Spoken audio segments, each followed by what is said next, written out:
Hello student, welcome back to my channel. आज हम लोग ऐसे क्वेश्चन क्लास 10 साइंस के डिस्कस करने वाले हैं जो बहुत बार पूछा गया है। मैंने बहुत सारे कम से कम 10 मॉडल पेपर उठाया है और जो मोस्ट इम्पॉर्टेंट क्वेश्चन हैं उसी को सेलेक्ट किया है। और मैंने इतने सारे क्वेश्चन को सेलेक्ट किया है कि आप लोग देख कर भी कहोगे हाँ सर ये मोस्ट इम्पॉर्टेंट है। कहीं भी आप पढ़ते हो, विद्या हो या फिर कुछ हो, आप देख लो ये सारे क्वेश्चन बहुत ही ज़्यादा इंपॉर्टेंट हैं और इसमें से 10 में से 4 क्वेश्चन जरूर फंसेंगे। तो वीडियो को लास्ट तक देखना। वीडियो को लाइक नहीं किया है तो वीडियो को अभी लाइक कर दो, ठीक है। चैनल पर नया हो तो सब्सक्राइब करने के बाद बेल आइकन को प्रेस कर लो स्टूडेंट, ठीक है। तो चलो देखते हैं। हर एक क्वेश्चन को मैं देखूंगा और आप लोगों को अच्छे से समझाऊंगा। आपको पक्का है हर एक क्वेश्चन समझ में आ जाएगा। वीडियो को देख रहे हो तो लास्ट तक देखना, ऐसा कोई क्वेश्चन नहीं है जो समझ में ना आएगा। मैं आप लोगों को भरपूर समझाने की कोशिश करूंगा। चलो देखते हैं। पहला नंबर क्वेश्चन आपको पहला ही समझ में आ जाएगा। देखो प्रश्न नंबर फर्स्ट है, ताजे दूध के पीएच मान 6 होता है, दही बन जाने पर इसके पीएच मान में क्या परिवर्तन होगा? उत्तर दीजिए। देखो स्टूडेंट, कुछ नहीं है, जैसे ये दूध है, ठीक है, मिल्क है।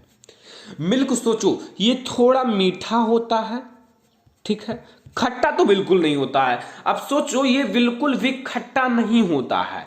अब अगर सोचो ये अम्लीय कम होता है, क्षारीय मतलब क्षारीय भी नहीं होता लेकिन थोड़ा सा अम्लीय होता है, तो इसलिए 7 से कम 6 होता है, तो इसका पीएच मान 6 होता है। लेकिन जब यही मिल्क यही दूध दही बन जाता है, ये दही है, ठीक है, ये आपका दही है, तो इसका पीएच मान कम हो जाएगा। कम क्यों हो जाएगा समझो। कम इसलिए हो जाएगा क्योंकि ये जो है थोड़ा मीठा था दही, लेकिन दूध, और दूध जब दही बन जाता है तो ये खट्टा हो जाता है, और अगर खट्टापन दिखे तो वो अम्लीय होता है, और अगर अम्लीय होगा तो 6 से कम होगा, 7 से कम होता है। अब 7 से कम होता है, पीएच मान 6 होता है दूध का। अब इसका 7 से कम यानी कि 4 या 3 के पास आ जाएंगे, तो इसलिए इसके पीएच मान में कमी होगी। क्यों होगी? क्योंकि दूध तो मीठा होता है लेकिन जब ये दही बन जाता है तो खट्टा हो जाता है। अब खट्टा हो जाता है, जितना खट्टा होगा जितना ज्यादा उतना ज्यादा अम्लीय होगा। बस इतना तो समझ में आ गया। समझ में आ गया स्टूडेंट, ठीक है। अब मैं आप लोगों को भाषा से समझाने वाला हूं। देखो यहां लिखा हुआ उत्तर, ताजे दूध का पीएच मान 6 होता है परंतु दही बन जाने पर इसके पीएच मान में कमी होगी, इसकी अम्लीय प्रकृति बढ़ जाएगी। दूध मीठा होता है, जब उसे दही बनाया जाता है उसमें लैक्टोबैसिलस नामक जीवाणु पाया जाता है। वो सब जब दही बनाते हैं मिलकर तो क्या होता है स्टूडेंट कि वो अम्लीय हो जाता है, खट्टा हो जाता है, इसलिए अम्लीय हो जाएगा। जितना ज़्यादा अम्लीय होगा उतना ज़्यादा उसका पीएच मान घटता हुआ चला जाएगा, और जितना ज़्यादा मीठा होगा उतना पीएच मान बढ़ता जाएगा। तो जितना ज़्यादा अम्लीय होगा उसका पीएच मान उतना ज़्यादा कम होता चला जाएगा, इसलिए दूध से दही बनने पर उसकी पीएच मान में कमी होती है और अम्लीय प्रकृति बढ़ जाती है। इस तथ्य का अगर आपको जाँच करना है तो इसकी जाँच हम इस तथ्य से कर सकते हैं कि ताज़ा दूध मीठा होता है परंतु दही खट्टा होता है। अगर ये जितना ज्यादा खट्टा होगा उतना ही कम उसका पीएच मान होगा और उतना ही ज्यादा वो अम्लीय होगा। समझ में आया? पहला क्वेश्चन समझ में आ गया होगा कि प्रश्न नंबर फर्स्ट था, ताजे दूध के पीएच मान का मान 6 होता है, दही बन जाने पर इसके पीएच मान में क्या परिवर्तन होता है? तो लिख दो, दही बन जाने पर इसके पीएच मान में कमी हो जाती है और ताजा दूध मीठा होता है जबकि दही बन जाने पर यह खट्टा हो जाता है। तो प्रश्न नंबर फर्स्ट आपको समझ में आ गया। प्रश्न नंबर सेकंड की ओर बढ़ते हैं। प्रश्न नंबर सेकंड आपके सामने है, थोड़ा लॉन्ग क्वेश्चन है लेकिन ध्यान से देखना। एक ग्वाल यानी कि दूध को बेचने वाला ताजे दूध में थोड़ा बेकिंग सोडा मिलाता है। जो ताजा दूध है उसमें थोड़ा सा बेकिंग सोडा मिलाता है। ए, ताजा दूध के पीएच मान को 6 से बढ़ाकर थोड़ा क्षारीय क्यों बना देता है? मतलब उसमें बेकिंग सोडा मिलाएगा तो वो थोड़ा क्षारीय हो जाता है, अम्लीय से थोड़ा क्षारीय हो जाता है। और इस दूध को दही बनने में अधिक समय क्यों लगता है?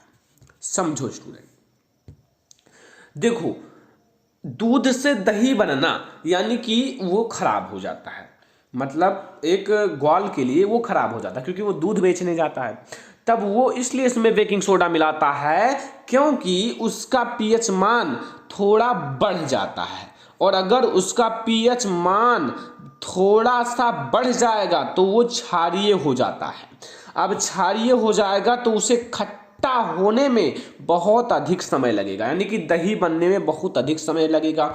अब जब अधिक समय लगेगा तो उसका दूध जल्दी खराब नहीं होगा, क्योंकि अगर दही बना देर में तो खराब बहुत देर में होगा, ठीक है।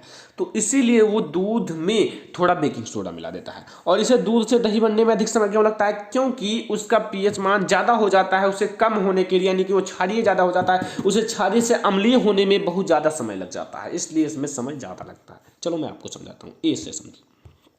उत्तर नंबर ए का, दूध बेचने वाला ताजे दूध के पीएच मान 6 से बदलकर थोड़ा क्षारीय कर देता है, क्योंकि ऐसा करने से दूध अधिक समय तक खराब नहीं होगा।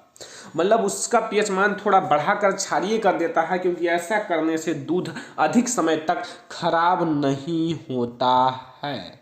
यहाँ तक समझ में आ गया स्टूडेंट? समझ में आ गया हो? वीडियो को लाइक कर दो, शेयर कर दो अपने फ्रेंड्स के साथ, ठीक है। मैं आप लोगों को ऐसा ही स्टडी कराने वाला हूं। देखो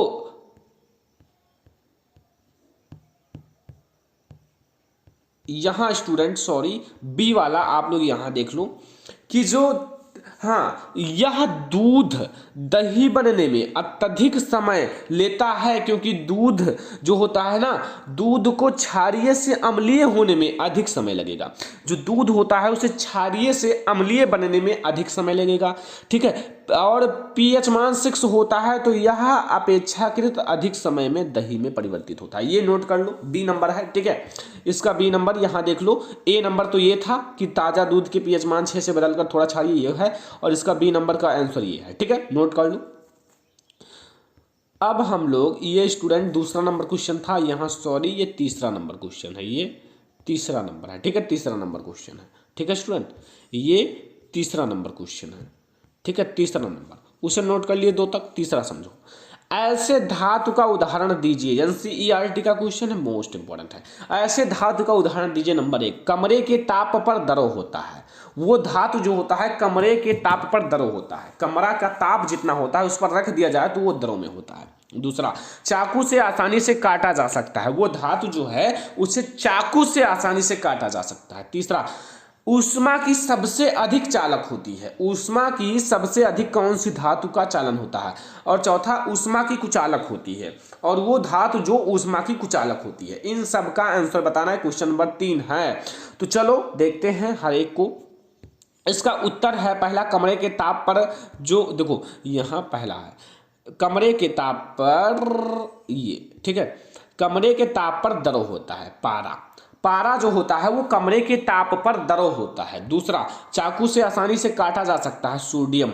सोडियम जो होता है उसे चाकू से आसानी से काटा जा सकता है। ऊष्मा की सबसे अधिक सुचालक, सुचालक या चालक होती हैं चांदी या सिल्वर। चांदी या सिल्वर जो होती हैं ऊष्मा की सबसे अच्छी चालक होती हैं। पांचवा, ऊष्मा की कुचालक होती हैं शीशा। शीशा जो होता है उसमें ऊष्मा का प्रवाह नहीं होता है, ऊष्मा की कुचालक होती हैं। तो यहां तक तीसरा नंबर क्वेश्चन समझ में आ गया, ठीक है। चौथा नंबर देखो, चौथा नंबर क्वेश्चन है स्टूडेंट, चौथा नंबर कि आघात वर्धन्यता तथा तन्यता से आप क्या समझते हो? देखो इसका अर्थ है इस चीज का कि ऐसे कोई छोटी सी धातु है, इसके ऊपर यहां हथौड़े का वार किया जाए, हथौड़े का वार, तो ये जो है धातु फैलकर इतना बड़ा हो जाएगा। ये धातु फैलकर इतना बड़ा हो जाएगा, क्योंकि इस पर जब हथौड़े का वार किया जाएगा तो ये धातु फैलकर इतना बड़ा हो जाएगा। अब ये जो तन्यता है, ये इतनी बड़ी धातु है, इसे खींचा जाए तो ये इतना बड़ा हो जाएगा। मतलब खींचने पर ये ऐसे तार की तरह बढ़ती चली जाती है। तो आई होप कि प्रयोग से समझ गए होंगे। अब समझो, आघात वर्धन्यता धातुओं को पीट कर पतली चादर के रूप में बनाने का गुणधर्म आघात वर्धन्यता कहते हैं। आघात वर्धन्यता जो होता है धातुओं को पीट कर पतली चादर के रूप के गुणधर्म को आघात वर्धन्यता कहते हैं। लेकिन अगर तन्यता की बात की जाए तो तन्यता धातुओं के पतले तार के रूप में खींचने की क्षमता को तन्यता कहते हैं। तन्यता जो होता है धातुओं को पतले तार के रूप में खींचने की क्षमता को तन्यता कहते हैं, ठीक है। तन्यता है कि ऐसे छोटा सा धातु इसे खींचा जाए खूब बड़ा, और आघात वर्धन्यता है जो ना ऐसे छोटा सा धातु इसे पीट कर इतना बड़ा बना दिया जाए, ठीक है, बस चादर के रूप में। पांचवा नंबर क्वेश्चन है, आयनिक यौगिक का गलनांक उच्च क्यों होता है? देखो आयनिक यौगिक का गलनांक उच्च क्यों होता है? देखो उत्तर है कि आयनिक यौगिकों के गलनांक बहुत उच्च होते हैं, क्योंकि यहाँ इनके मध्य लिखा हुआ है, ठीक है। इनके मध्य उपस्थित अंतर आणविक आकर्षण बल को तोड़ने के लिए बहुत अधिक ऊर्जा की आवश्यकता होती है। मतलब इनके जो होते हैं ना, इनके अंदर अंतर आणविक आकर्षण बल, अंतर आणविक जो एक दूसरे के आकर्षण बल लगे होते हैं, इसे तोड़ने के लिए बहुत अधिक ऊर्जा की आवश्यकता होती है, इसीलिए इनका गलनांक उच्च होता है। तब बहुत अधिक ऊर्जा की आवश्यकता होगी तो इसलिए इसका गलनांक बहुत ज्यादा उच्च होता है। चलो अगला देखते हैं। सब मोस्ट इंपॉर्टेंट है, पहले चैप्टर का क्वेश्चन अभी लास्ट में मिलेगा क्योंकि हमें बाद में वो इंपॉर्टेंट क्वेश्चन मिला है, ठीक है। देखो अगला है एथिल अल्कोहल के दो प्रमुख उपयोग बताइए। एथिल अल्कोहल के दो प्रमुख उपयोग। तो एथिल अल्कोहल जो है स्टूडेंट, इसका दो प्रमुख उपयोग हम आप लोगों को बताएंगे, ठीक है। समझो, अभी मैं आप लोगों को बताता हूं एथिल अल्कोहल का दो। तो स्टूडेंट एथिल अल्कोहल का दो प्रमुख उपयोग देखो।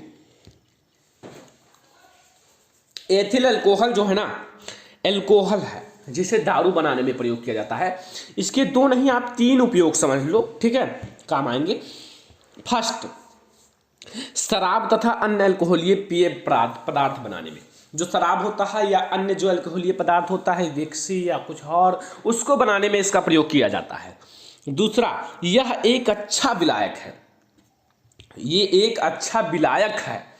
तीसरा, पेंट, सल्फर, आयोडीन, गोंद आदि के विलायकों के रूप में, मतलब ये सब बनाया जाता है ना, तो एथिल अल्कोहल को विलायक के रूप में लिया जाता है।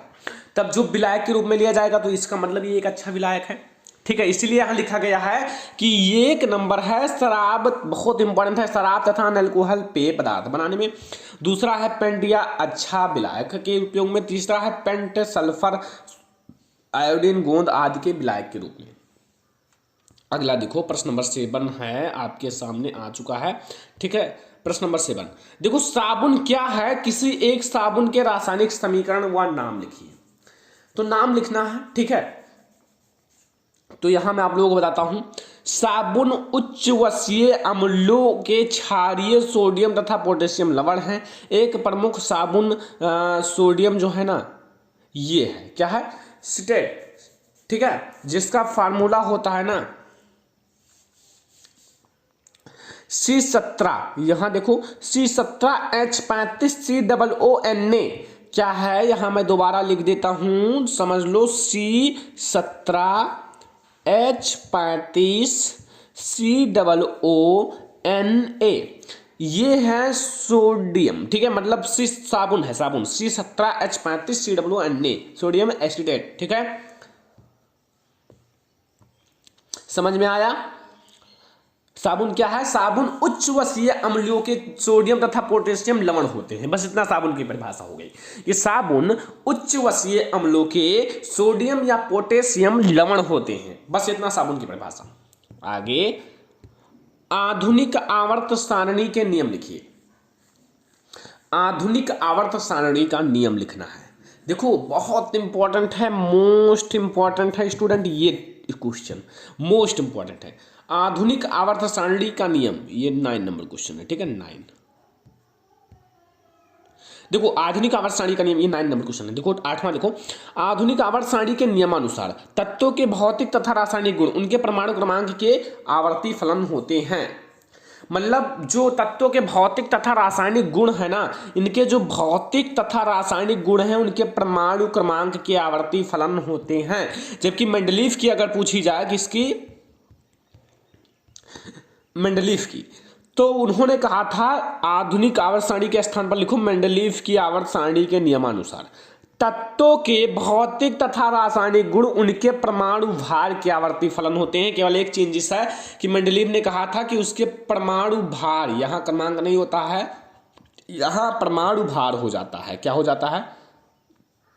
भार, ठीक है। यहां कहा था मेंडलीव ने कि आधुनिक आवर्त सारणी को हटा दो, यहां मेंडलीव की आवर्त सारणी, ठीक है। मेंडलीव की आवर्त सारणी के नियमानुसार तत्वों के भौतिक तथा रासायनिक गुण उनके परमाणु भार के आवर्ती फलन होते हैं। बस ये प्रश्न नंबर 9 है स्टूडेंट, ठीक है, एडिट करना पड़ता है, ठीक है, तो थोड़ा गलती हो गया होगा।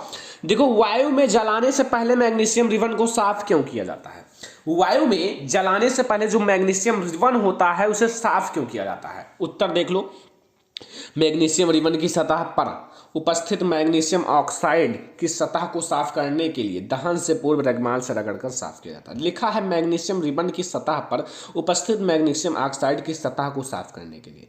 देखो ये जो मैग्नीशियम होता है ना, ये ऑक्सीजन से अभिक्रिया कर लेता है, मैग्नीशियम ऑक्साइड बना देता है, क्योंकि वायु में है ना, वायु में अगर इसे रख दिया जाए तो ये धातु है और ऑक्सीजन से क्रिया करेंगी तो मैग्नीशियम ऑक्साइड बन जाएगा। और जब मैग्नीशियम ऑक्साइड बन जाती है तो उसके ऊपर मैग्नीशियम ऑक्साइड की परत चढ़ जाती है। ठीक है, मैग्नीशियम ऑक्साइड की परत चढ़ जाती है, इसलिए उस मैग्नीशियम ऑक्साइड की परत को हटाने के लिए हम लोग इसे रगमाल से रगड़ कर साफ करते हैं।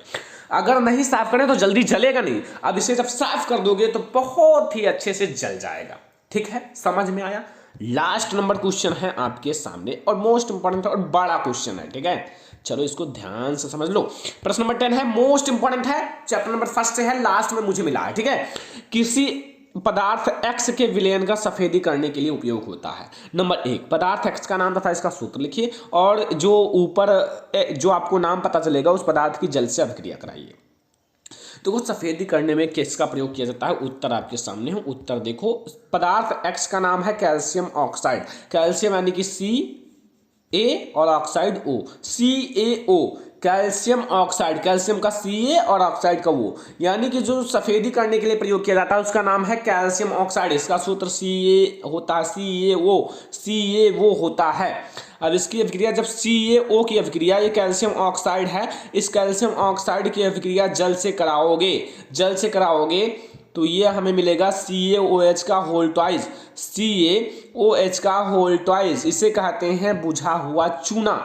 ठीक है, और ऊष्मा मिलेगा और ऊष्मा मुक्त होगी। क्या होगी? ऊष्मा। कभी आपने चूने में